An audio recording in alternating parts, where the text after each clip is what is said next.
맞습니다. 하나님은 오늘도 우리를 찾고 우리를 부르시는 하나님이십니다. 그 하나님은 끊임없이 우리를 찾고 우리를 부르고 계시죠. 그러니 오늘 그 사랑을 입은 자들은 그 하나님의 부르심에 응답하면서 살아가야 합니다. 하나님이 나를 찾고 하나님이 나를 부르실 때 힘써 그 앞에 나아가야 합니다. 또 오늘 그 하나님 앞에 나아가는 사람들이 어디에 있습니까? 나는 정말 하나님이 나를 찾고 나를 부르실 때 나는 오늘 그 하나님 앞에 서 있습니다 라고 우리가 자신 있게 말할 수 있습니까? 벌써 11월입니다. 상투적으로 들릴지 모르겠지만 정말 23년을 시작한 것이 엊그제 같지 않습니까? 근데 벌써 11월 중순이고 이제 뭐 연말은 원래 바쁘니까 이제 금방 23년이 끝이 나고 2024년이 시작될 겁니다.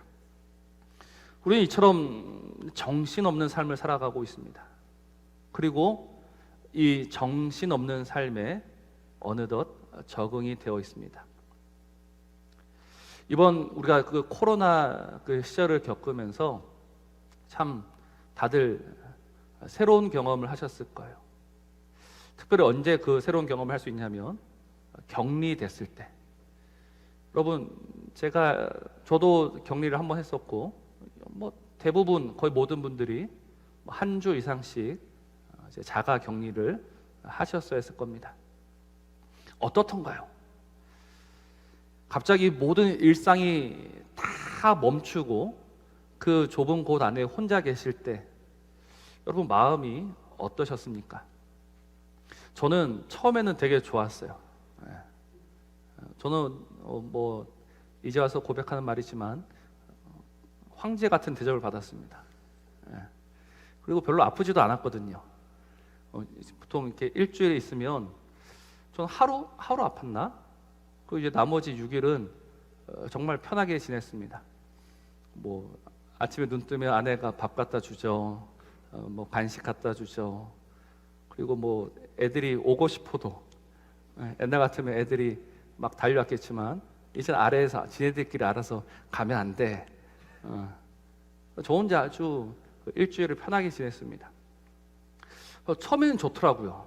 처음에는 이렇게 하루 이틀 쉬는 게 좋았어요.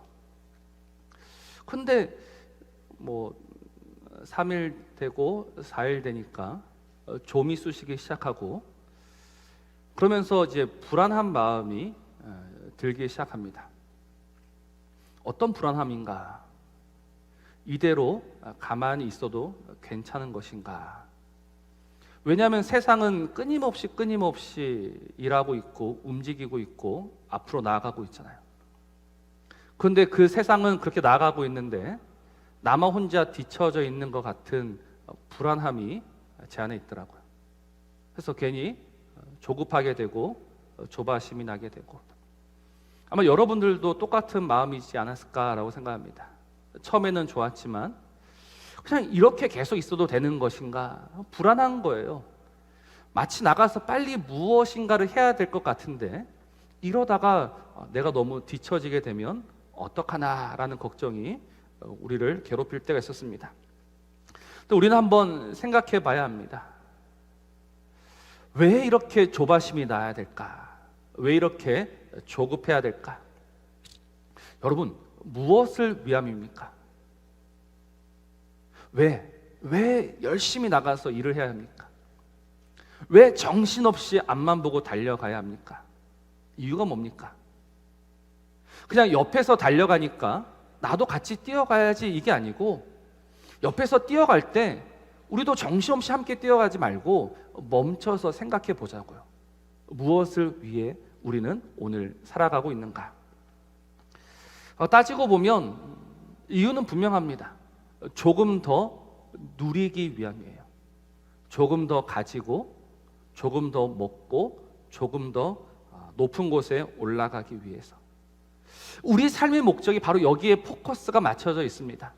조금 더 남들과 비교해서 조금만 더 가졌으면 좋겠다, 높아졌으면 좋겠다, 커졌으면 좋겠다.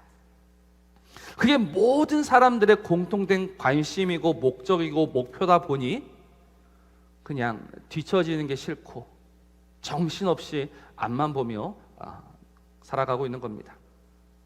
그러나 사랑하는 성도 여러분, 우리 정말 하나님의 부르심을 받은 자들이, 하나님의 사랑을 입은 자들의 그 삶의 목표도 그러하다면, 제가 여러 번 말씀을 드리죠. 이 자리에 잘못 오신 겁니다. 우리가 조금 더 가지고 조금 더 높은 곳에 올라가고자 하기 위해서 이곳에 오셨다면 번지수를 정말 잘못 찾으신 거예요. 이곳에 오시는 모든 것이 낭비가 될 수 있습니다. 오늘 우리가 이곳에 모인 이유는 그 세상의 방향과는 다르기 때문인 줄로 믿습니다. 지금 지난주에 말씀을 드렸죠. 그 뱀의 후손들은 끊임없이 그 하나님에게서 멀어지고 있을 때, 하나님이 부르신 하나님의 백성들은 비로소 삶의 방향을 틀어서 하나님께로 나아가게 됩니다. 오늘 우리처럼 말입니다. 우리는 조금 더 가지기 위해서, 조금 더 높이 올라가기 위해서 하나님을 믿는 것이 아니라, 하나님이 나를 사랑하시고 나를 부르셔서 이 세상과는 다른 길로 살아가게 하신 겁니다. 그게 오늘 우리가 은혜 받은 이유요, 복 받은 이유입니다. 오늘 우리의 인생은 잘 먹고 잘 사는 것이 전부가 아닙니다. 우리는 사람이 떡으로 사는 것이 전부가 아니다라는 하나님의 말씀을 분명히 믿습니다. 그러면 내 만족과 내 기쁨은 어디에서 옵니까? 오늘 나의 행복은 어디에서부터 옵니까? 오늘 여러분들은 무엇을 기뻐하며 무엇을 추구하며 무엇을 원하고 계십니까? 여러분들이 정말 바라는 것은 무엇입니까? 오늘 여러분들이 소원하고 바라고 기뻐하는 그것이 우리 하나님 한 분이 되기를 주의 이름으로 축복합니다. 우리는 오늘 하나님을 사랑해서 모인 겁니다. 우리 오늘 주님 한 분만으로 충만하며 만족하며 이것이면 전부다라고 고백하는 사람들입니다. 우리는 하나님으로부터 나오는 콩고물 하나 얻어먹으려고 나온 것이 아니라 하나님을 기뻐하는 겁니다. 하나님을 사랑하는 겁니다. 그러니 그 하나님을 알면 알수록, 그 하나님을 깊이 경험하면 경험할수록 결국은 무엇을 하게 되어 있느냐? 감사하게 되어 있는 겁니다. 오늘 집에 들어가실 때 이 한 문장 꼭 기억하셔야 합니다. 누가 감사할 수 있을까? 하나님을 아는 자가 감사할 수 있다. 한번 따라해 볼까요? 하나님을 아는 자가 감사할 수 있다. 여러분, 하나님을 모르면 감사할 수 없습니다. 그러니 오늘 우리는 정말 하나님을 알고 있는가, 이 문제에 대해서 한번 깊이 고민해 보셔야 합니다. 우리는 하나님을 얼마나 알아가고 있습니까? 우리는 이미 벌써 이제 2023년을 보냈습니다. 여러분, 올 한 해 동안 우리 하나님을 얼마나 깊이, 얼마나 풍성하게, 얼마나 많이 알아가셨습니까? 근데 우리가 꼭 이 시간만 되면 무엇을 생각하냐면, 하나님이 주신 것, 하나님이 베푸신 것, 받은 복을 세워보아라, 그 받은 복만 세워보고 있는 거예요. 그러나 우리는 이 시간 받은 복을 세워보는 시간이 아니라요, 이 복을 주신 분이 누구이신가를 생각해야 하는 겁니다. 받은 복은 사실 중요하지 않습니다. 여러분, 하나님은 주시기도 하시지만 거두어 가시기도 하십니다. 하나님은 부어주실 때는 풍성히 부어주시지만 우리를 말려버리실 때는 정말 철저하게 말려버리시기도 하십니다. 그분이 하나님이십니다. 왜요? 왜 하나님이 늘 주시기만 하면 좋은데 왜 거두어 가실까요? 하나님이 늘 따스했으면 좋겠는데 왜 갑자기 서늘하고 차가운 하나님으로 바뀔까요? 그것은 오늘 우리로 하여금 그 하나님을 더욱더 주목하게 하기 위함입니다.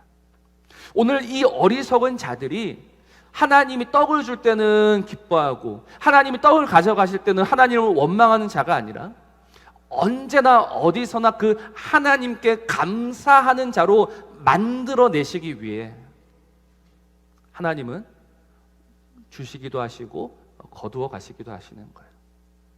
그 모든 과정 속에서 우리는 그 하나님을 깊이 알아가야 하는 겁니다. 과연 그분이 누구이신가? 과연 그분이 누구이신가? 그래서 제가 이번 주 그분이 누구이신가를 곰곰이 묵상하다가 오늘 꽂혔던 한 구절이 바로 하늘의 하나님께 감사하라라는 것입니다. 누구에게 감사하라? 하늘의 하나님께 감사하라.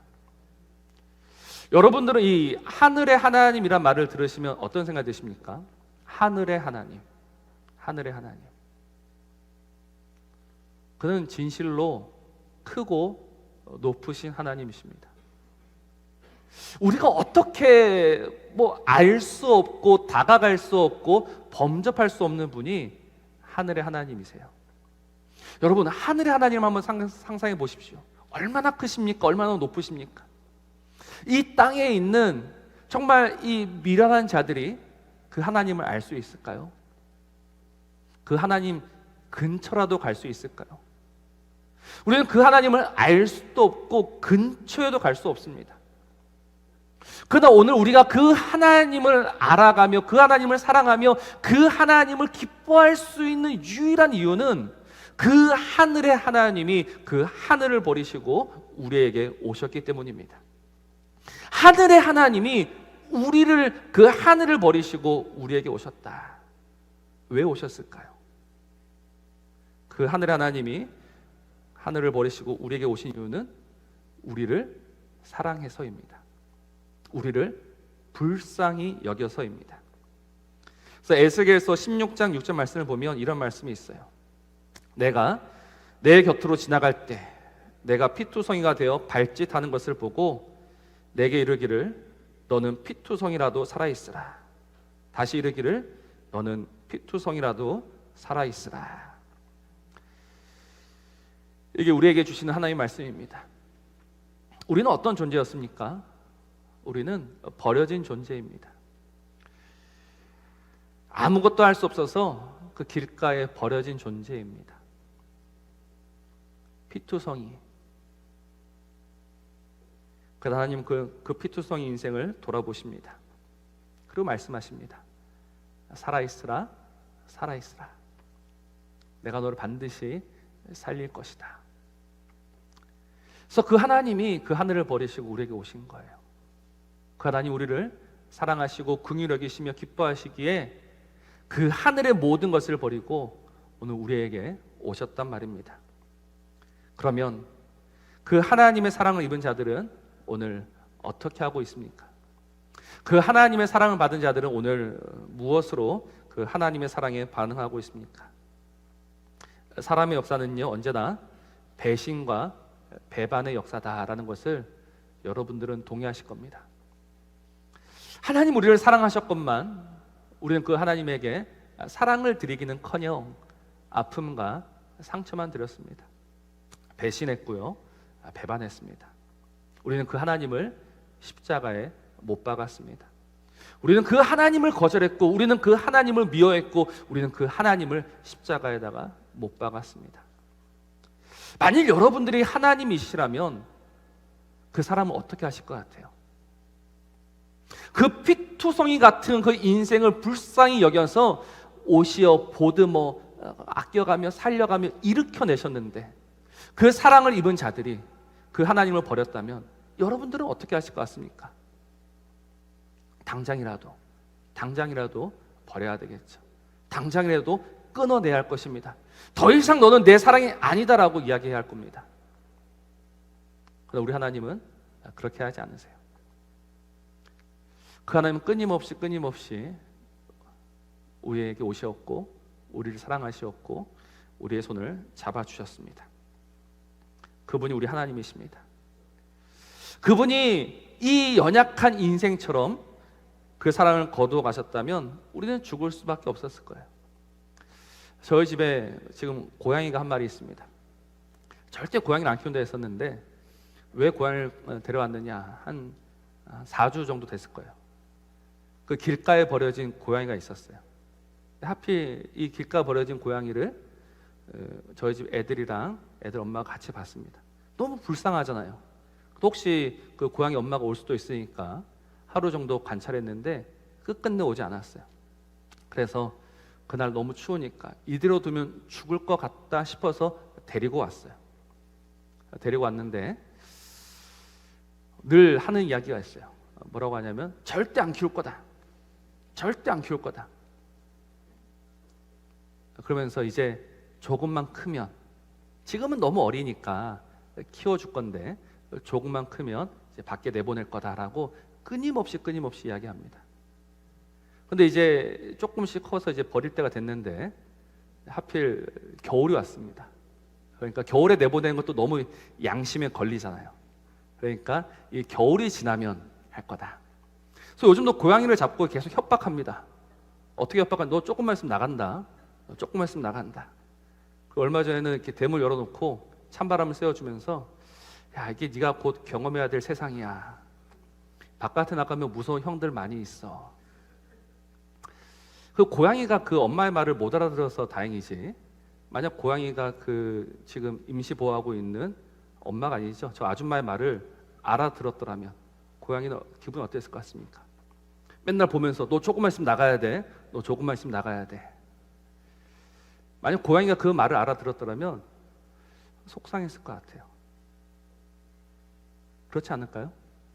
그래요, 제가 알아서 나갈게요 라고 하는 고양이가 있을까요? 근데 똑같이 제가 그 말을 보면서 우리 하나님의 마음을 생각해 봤습니다. 하나님 우리를 살리셨지 않습니까? 하나님 우리를 건지셨지 않습니까? 근데 하나님 우리를 보시면서 야, 너 조금만 말 안 들으면 내가 너를 버릴 거야 라고 하셨다면, 너 조금만 내 말을 어기면 나는 너를 반드시 버릴 거야 라고 하셨다면, 여러분 이 인생이 어떻게 살 수 있을까요? 오늘 이 인생이 여전히 하나님의 사랑 안에 머물 수 있는 유일한 이유는요, 하나님의 사랑은 우리의 사랑과 달라서 그런 거예요. 한번 택하시고 부르시고 자녀 삼으신 그 사람을 향해서 하나님은 사랑은 거두지 않으십니다. 끊임없이 그 사랑으로 우리에게 다가오시는 거예요. 우리는 끊임없이 그를 버릴지라도, 우리는 끊임없이 그에게 등을 돌릴지라도 하나님은 그렇게 하지 아니하시는 거예요. 그러니 이제는 어떻게 합니까? 이제 그 하나님의 사랑을 아는 자들이, 그 하나님의 사랑을 입은 자들은 이제 어떻게 해야 합니까? 어떻게? 여러분, 사랑은 무엇으로 갚아야 합니까? 사랑으로 갚아야 합니다. 사랑은 다른 그 무엇으로 갚는 것이 아니라 사랑으로 갚아야 하는 거예요. 사랑하는 성도 여러분, 하나님의 사랑을 입은 성도 여러분, 하나님의 사랑에 우리의 사랑으로 반응하는 저와 여러분이기를 주의 이름으로 축원합니다. 그럼 도대체 오늘 우리의 사랑은 어디에 있을까요?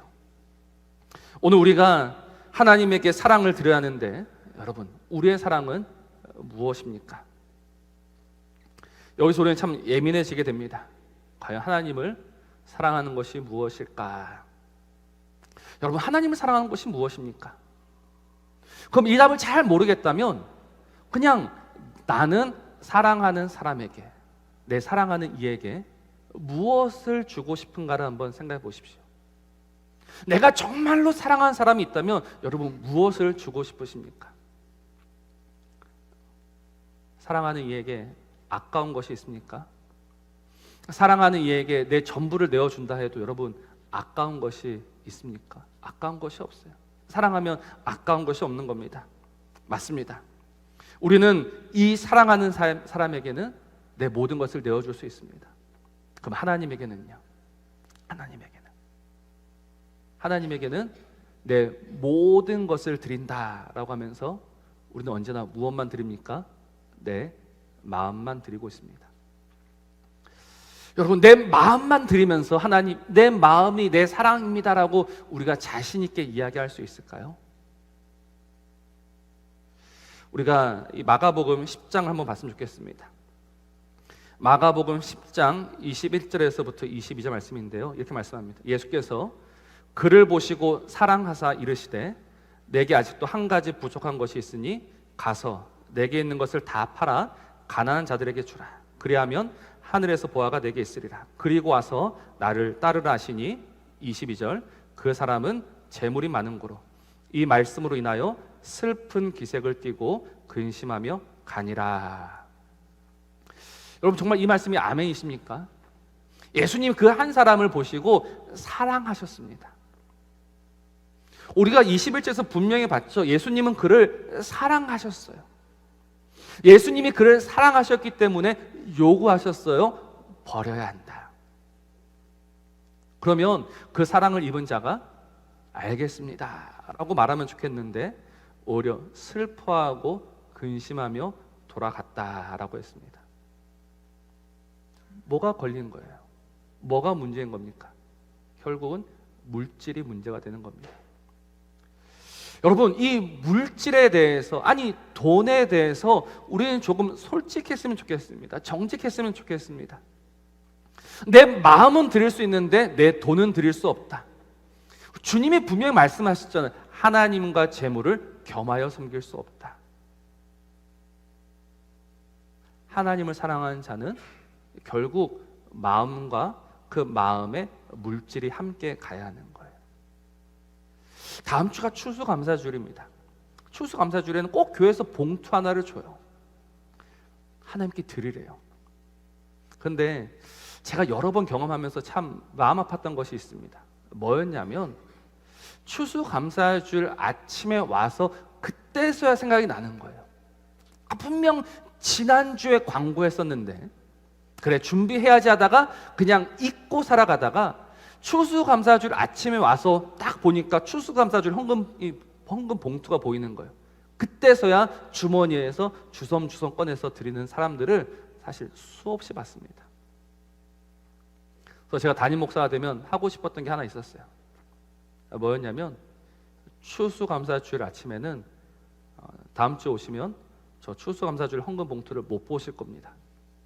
분명히 말씀을 드립니다. 다음 주에 오셔가지고 목사님 헌금 봉투가 없습니다 라고 말씀하시면 안 돼요. 오늘 비치해 두었습니다. 오늘 가져가십시오. 그리고 오늘 준비하십시오. 정말 내가 하나님께 내 사랑, 내 마음 이것을 담아서 드리셔야 그게 하나님께 드려지는 것이지 그냥 주일 아침 주섬주섬 맞다 오늘 깜빡 있었어 그렇게 해서 드려지는 것은 하나님께 드리지 않는 것이 훨씬 더 나은 겁니다. 그러니 다시 한번 그 하나님을 생각해 보십시오. 정말 그 하나님이 누구이신가? 저 높고 높으신 그 하나님, 그 크고도 크신 하나님, 그 하나님이 나를 사랑해서 지금도 나를 위해 그 모든 영광을 버리시고 우리 안에 오셔서 우리 안에서 우리를 위해 말할 수 없는 탄식으로 우리를 붙들고 계신 하나님. 도대체 우리가 누구이기에, 도대체 우리가 무엇이기에, 우리에게 무엇 하나 이쁜 것 있다고, 우리가 뭐 그렇게 사랑스럽다고 하나님은 우리를 포기하시지 아니하시고 우리를 버리지 아니하시고 여전히 우리에게 오신단 말입니까? 여러분, 그 하나님을 다시금 생각하셔야 합니다. 그 하나님에게서 나오는 그 무엇 때문이 아니라 그냥 나를 사랑하시고 나를 위하시고 나를 기뻐하신 하나님, 그 크고도 크신 하나님, 저 하늘에 계셔서 홀로 모든 영광을 받으시기에 부족함 없으신 그 하나님이 나 한 사람 사랑하셔서 나에게 오시어 지금도 나를 사랑한다라고 말씀하시는 그 하나님, 정말 그 하나님의 사랑에 우리의 사랑을 이제는 드렸으면 좋겠습니다. 정말 그 하나님을 몰라서 여전히 그 하나님과 상관없이 살아가다가 하나님 왜 복 안 주십니까? 왜 은혜 안 주십니까? 왜 돈 안 주십니까? 라고 늘 울며 보채는 그런 백성들이 아니라 이미 나에게 부으신 이 사랑 하나만으로도 감격하면서 감사하면서 하나님 충분합니다. 내가 어떻게 하나님을 알 수 있었을까요? 내가 어떻게 하나님을 노래할 수 있었을까? 내가 어떻게 하나님을 예배할 수 있었을까요? 제가 요즘 가만히 눈을 감고 생각해 보면 정말 이것이 너무너무 감사인 거예요. 어떻게 이 미련하고 이 초라한 인생이 저 하늘 위에 계신 그 주를 알 수 있었을까? 우리가 똑똑해서입니까? 우리가 잘나서입니까? 아니요, 그분이 우리에게 오셨기 때문입니다. 그러니 우리는 그를 찬양해야 하고 그를 노래해야 되고 그를 사랑해야 되고 그에게 감사로 나아가야 되는 거예요. 하늘의 하나님께 감사하라. 그 인자하심이 영원하미로다. 우리에게 그 사랑을 거두지 아니하시고 그 사랑을 변함없이 베푸시는 그 하나님께 우리 최고의 감사로 나아가는 저와 여러분 되시기를 우리 주의 이름으로 축복합니다. 우리 말씀을 기억하시면서 우리 여호와 우리 주여 우리 함께 노래하겠습니다. 사람이 무엇이기에 정말 이 인생을 포기하지 아니하시고 우리에게 오십니까? 우리 함께 노래하겠습니다.